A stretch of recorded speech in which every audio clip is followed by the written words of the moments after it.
Tahukah anda kalau kita tengok pada satu-satu objek dan kita boleh bayangkan objek itu sebagai muka manusia. Kita sebut takrifan benda itu sebagai pareidolia. Sebagai contoh, kita bayangkan lampu depan Mazda 3 ni sebagai mata. Dia punya upper grill tu sebagai hidung dan lower grill tu sebagai mulut. Itulah kita memberi tafsiran bahawa muka depan Mazda 3 ni adalah seperti muka depan seseorang. Sebagai contoh, mungkin muka depan Mazda 3 ni macam muka cikgu disiplin kita dulu.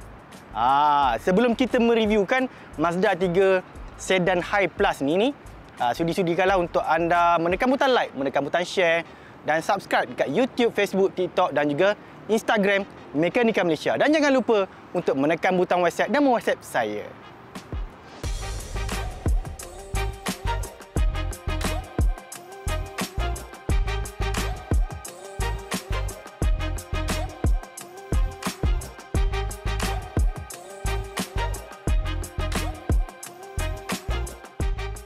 Kalau kita tengok design Mazda, kebanyakan model Mazda dia tak sama dengan model-model kereta pesaingnya yang lain. Sebagai contoh, rekaan pertama iaitu shoulder line. Dia tak ada satu shoulder line yang jelas.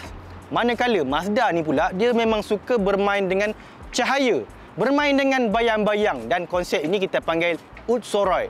Sebagai contoh, bila kita lihat kereta ni bergerak daripada depan sampai belakang kan, kita boleh lihat pergerakan cahaya dan bayang-bayang bermain dekat sisi pintu kereta ni. Dan benda tu kita panggil sebagai soul of motion. Dan ini menjadikan kereta Mazda ni sangat unik berbanding dengan kereta-kereta yang lain. Dan untuk setengah model lain, warna putih tak nampak lah. Setengah model lain seperti warna merah. Warna merah seperti soul red design tu boleh menjadikan kereta Mazda tu banyak warna. Sebagai contoh, kalau kita parking dekat tempat terang, warna dia lain. Kita parking tempat teduh, warna dia lain. Keadaan itu, rekaan kereta ni secara keseluruhan menjadikan kereta Mazda ni tidak boring untuk kita lihat, tak jemu untuk kita pandang, dan menjadikan kereta ni setiap hari kita suka nak tengok dengan kereta Mazda 3 ini.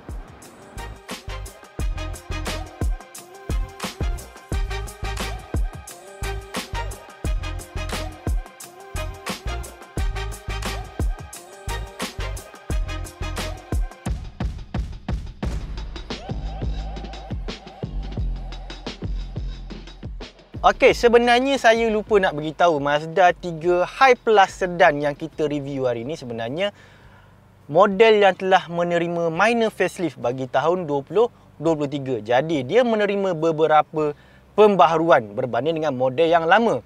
Sebagai contoh, skrin kat depan kita ni Mazda iConnect ni telah diperbesarkan daripada 8.8 inci menjadi 10.25 inci.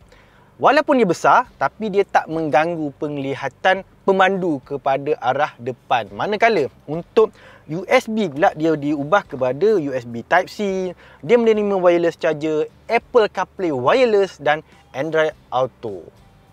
Okey, sebelum saya terlupa, ada satu lagi edition yang paling special yang dinamakan sebagai Ignite Edition.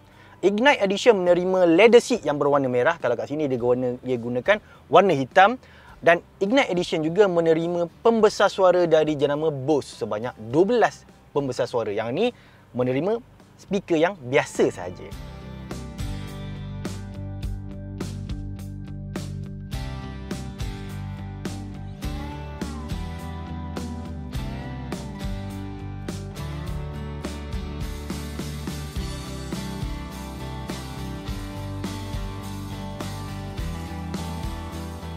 2725mm itulah jarak wheelbase kereta Mazda 3 sedan ini. Tapi kalau kita tengok sebenarnya dekat bahagian dalam ni tak adalah besar sangat. Dan dekat belakang ni juga tak ada toys untuk penumpang belakang ni bermain. Melainkan ada corong penyaman udara, ada armrest dan juga cup holder sahaja. Dan seat ini juga boleh dilipat 60/40 untuk mendapatkan ruang luggage yang lebih besar.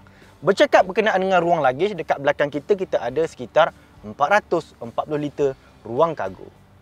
Mazda 3 ni dikuasakan oleh enjin 4 silinder 2000cc yang menjana sekitar 164 horsepower dan 214 Nm torque seawal 4000 RPM. Dan hanya ada satu transmission saja yang ditawarkan, iaitu transmission 6 kelajuan automatik dengan pedal shifter yang berada dekat belakang kita ni.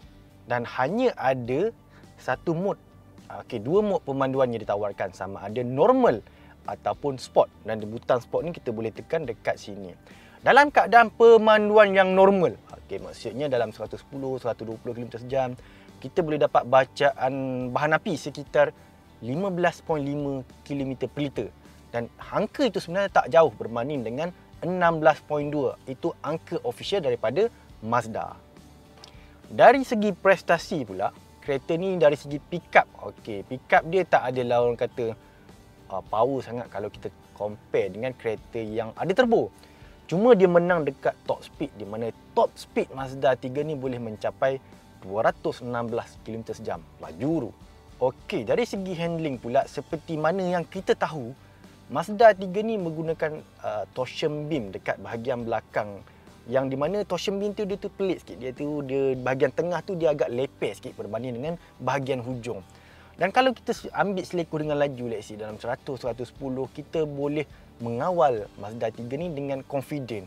Kecuali bila ada jalan tak rata, dan jalan tak rata tu berada di tengah-tengah selekoh, barulah kita rasa ni ada sedikit wobble. Tapi masalah wobble tadi akan dibetulkan oleh GVC, di mana GVC yang digunakan oleh Mazda 3 adalah menggunakan GVC Plus, iaitu varian terbaru GVC yang dihasilkan oleh Mazda, menjadikan pergerakan kita dekat selekoh lebih lancar, lebih stabil. Cuma ada satu perkara yang saya rasa tak berapa best berkenaan dengan pemanduan Mazda ni, iaitu brake dia, di mana saya rasa brake yang dihasilkan oleh kebanyakan kereta Mazda adalah sedikit lembut berbanding dengan pesaingnya yang lain. Tapi ini menjadikan kita boleh mengawal brake dengan baik di selekoh, di mana kita boleh masuk selekoh dan kita boleh kawal brake kita supaya kita berada dalam laluan yang betul. Kalau brake tu terlampau sensitif, ini menjadikan bila kita tertekan brake tu dengan lebih, kereta kita boleh jadi tak stable di selekoh dan bahagian belakang boleh membuang. Itu kelebihan bila kita gunakan brake yang soft sedikit berbandingkan brake yang agak keras. Dan satu perkara yang saya rasa ada improvement untuk Mazda 3 ni ialah di mana bunyi enjin dan bunyi daripada luar ni menjadi semakin senyap, menjadikan pemanduan kita semakin selesa berbanding dengan model yang lama. Dan seat yang saya duduk ni juga sebenarnya sangat sedap untuk kita duduk. Dia tak kedekut langsung daripada sokongan dekat bahu, sokongan dekat bahagian bawah sampai ke lutut. Ini menjadikan kereta ini sangat best untuk dipandu, especially bila kita drive jarak jauh. Kalau saya ada kereta ni, saya akan drive daripada Perlis pergi ke Johor, dan daripada Johor patah balik ke Kuantan, naik ke Kota Baru, makan nasi kerabu dekat Kota Baru, lalu Gerik Jeli dan patah balik ke Perlis. Ini menjadikan perjalanan itu sangat best sepanjang masa. Memang best naik Mazda ni. Dari segi safety pula, Mazda 3 sedan ni memang full dia punya safety package dia daripada Mazda. Kita ada Mazda Radar Cruise Control, kita ada Adaptive Front Lighting System, High Beam Control Automatic, ada Blind Spot Warning, Rear Cross Traffic Alert, Lane Keep Assist, Lane Departure Warning dan macam-macam lagi. Dan untuk kereta ni, anda boleh dapat Adaptive Front Light System, di mana lampu depan tu akan bergerak mengikut sudut pergerakan steering kita. Ini menjadikan pemanduan pada waktu malam memang best sebab disokong oleh dua sistem lampu depan. Lampu depan tu boleh mengikut sudut steering, dan yang kedua dia ada auto high beam, menjadikan perjalanan kita especially pada waktu malam sangat best, sangat menenangkan dan tak meletihkan berbanding dengan pesaingnya yang lain. Kereta ni dijual dengan harga RM166,000, merupakan unit CBU daripada Jepun, direct pada Jepun, bukan pasaran kat Malaysia. Keadaan ini menjadikan harga kereta ni memang sedikit mahal berbanding dengan pesaingnya yang lain. Dan cuma kereta ni walaupun harga ni mahal, dia mendapat 5 tahun jaminan dan 5 tahun servis free, percuma, free lagi. Maksudnya beli 5 tahun, bayar saja dalam masa 5 tahun, bayar bulanan. Tak payah fikir berkenaan dengan kos servis dia. Ada orang kata, RM166,000 tu mahal lah bang. Baik kita beli. Itulah netizen. Bila keluar kereta baru, dia baca brosur, lepas tu dia tengok, oh baik kita beli kereta ni, lagi murah, dapat tu, dapat ini. Dia sebenarnya Membaca brosur ini membuktikan anda pandai membaca. Tapi tak semestinya anda pandai menilai sesebuah kereta dengan hanya membaca. Membaca kereta tak memberikan anda bagaimana feel. Anda kena test kereta ni baru anda boleh rasa bagaimana kereta ni dihasilkan dengan kualiti Jepun, feel Continental tapi harga yang jauh lebih murah berbanding dengan kereta Continental. Itulah kereta Mazda.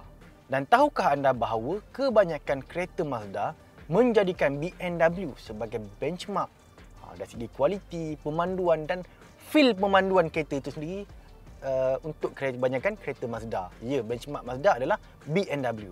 Okey, sekian saja review kami berkenaan dengan Mazda 3 sedan High Plus ini.